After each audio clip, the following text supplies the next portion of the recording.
Lulima natika lula dugano kaba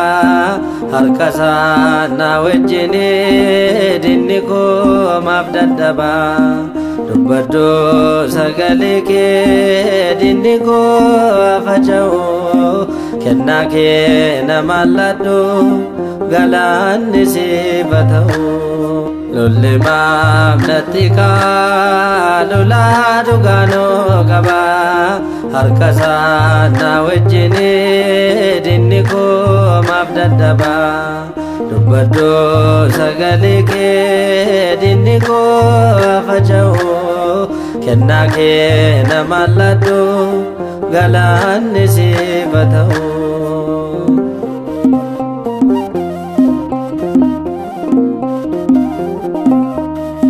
Fariyon kombesusi lolto tajaba file akkati sa jalto angon kisa bingale sodados galanicha fuldura tilale gargarsa sikharana galanichi tamsai Lulima natika lula dugano kaba harkasa na wajjini dinniko mabdadaba dubbado sagaleke dinniko afajao kennake namalado galanni sibatao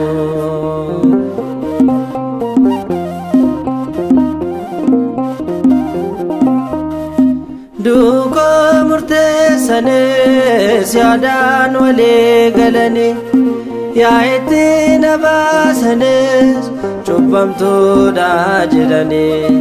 makako balle sane smakaram fudade lafasa ya damiti jirenya tan fudade Lulima natika lula dugano kaba harkasa na wajjini dinniko mabdadaba dubbado sagaleke dinniko afajao kennake namalado galanni sibatao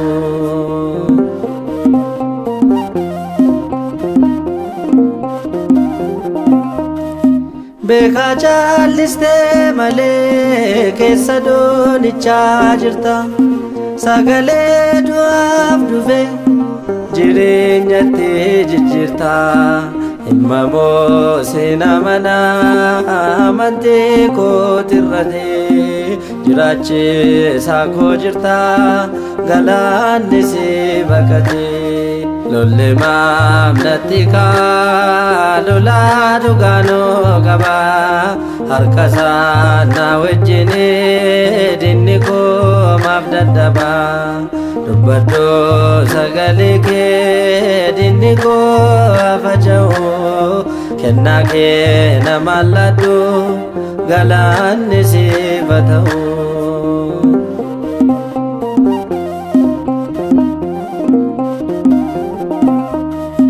Makara dablaten si jala wadera wanta tinaf gotunda galata disera sagale boju bade moicha tu dadata makake yeronno odina tuna bakata Lulima natika lula dugano kaba harkasa na wajjini dinniko mabdadaba dubbado sagaleke dinniko afajao kennake namalado galanni siif haa ta'u. Lolli maamnatti kaa lolaa dhugaanoo qaba harka isaa na wajjin dinni koo maaf dadhaba. Dubbadhu sagalee kee dinni koo haa faca'u kennaa kee nama ladhu galanni siif haa ta'u.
Amada ya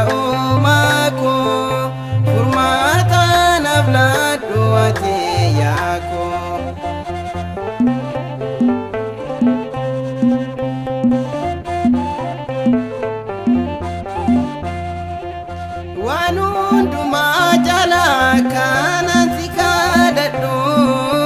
gabbii akkaan galuuf umuriin abladhu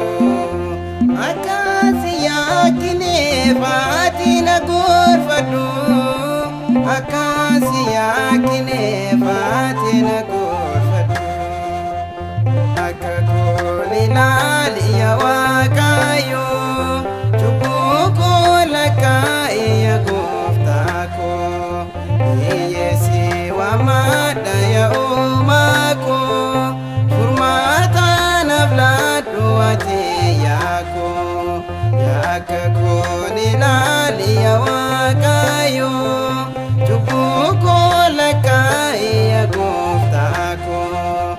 hiyyeessi waamadha yaa Uumaa koo furmaata naaf laadhu ati yaa koo.